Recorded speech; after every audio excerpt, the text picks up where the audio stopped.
Table कुर्सी मेज न मांगे बड़े बड़े, गाँव के शादी में खाना होता खड़े खड़े। गाँव के शादी में खाना होता खड़े खड़े।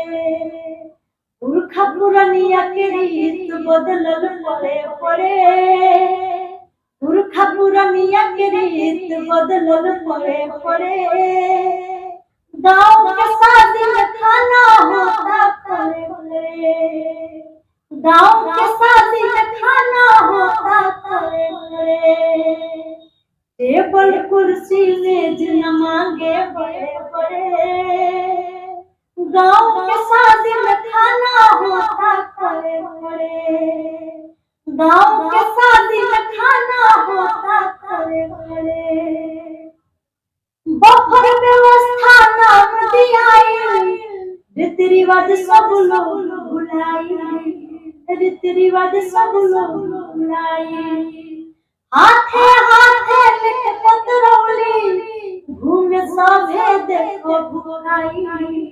घूमे सभे देखो घुराई।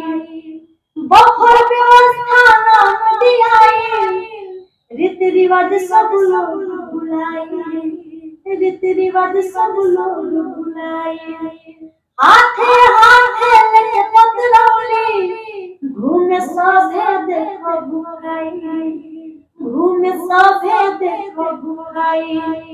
बुढ़ऊ चाचा गुस्सा में बोले जे रे। बुढ़ऊ चाचा गुस्सा में बोले जे रे।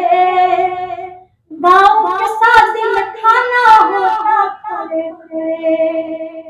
गाँव के शादी में खाना होता खड़े खड़े।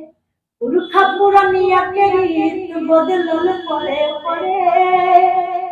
पुरखा पुरनिया के रीत बदलल पड़े पड़े। गाँव के शादी में खाना होता खड़े खड़े। गाँव के शादी में खाना होता खड़े खड़े। शहर के फैशन गाँव में आइल, घर के औरत बड़ी शर्माई। घर के औरत बड़ी शर्माई। बुढ़िया दादी को होतारी, देखनी ना ऐसन खाना खाई। देखनी ना ऐसन खाना खाई। शहर के फैशन गाँव में आइल, घर के औरत बड़ी शर्माई। घर के औरत बड़ी शर्माई।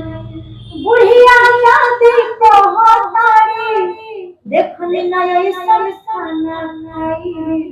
देखनी ना ऐसन खाना खाई। पूनम गावे गीतिया रविंदर लिखता रे।